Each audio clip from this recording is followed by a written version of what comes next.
DUST Sport Adapté est un diplôme qui se conçoit en alternance, des semaines de cours, des semaines de stage.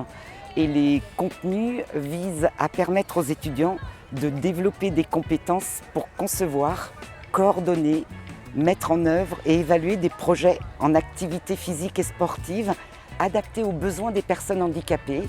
Et les activités physiques et sportives sont pensées comme des médiations aux soins, à l'éducation, à la rencontre en fait.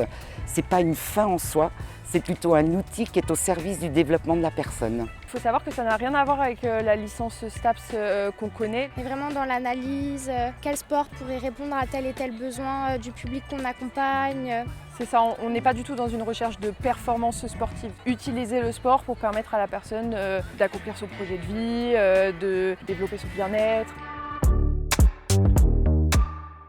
Le stage il prend une place très importante dans la formation, donc on en a deux, un en première année et un en deuxième année.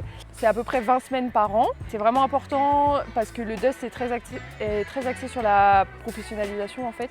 Et donc ça nous permet de s'inscrire dans une institution, de créer des projets et d'avoir une continuité vu que c'est sur un an. Et souvent à la suite des stages, on a un contrat, un CDI ou un CDD qui nous est proposé. Il y a du coup énormément d'intervenants, soit qui ont déjà fait le DUST, soit qui sont professionnels, des psychologues cliniciens, des psychiatres. Il y a énormément d'intervenants différents et c'est ce qui fait aussi la richesse des cours qu'on a en DUST. Un conseil que je donnerais, c'est vraiment d'investir son stage. C'est quelque chose qui n'est pas offert à tout le monde quand on est étudiant et de pouvoir s'inscrire dans le monde professionnel et donc vraiment d'essayer d'en profiter au maximum pour se créer un réseau pour la suite et pour vraiment s'immerger et commencer vos écrits tôt. C'est important. Dès la première année, réfléchissez pour le mémoire.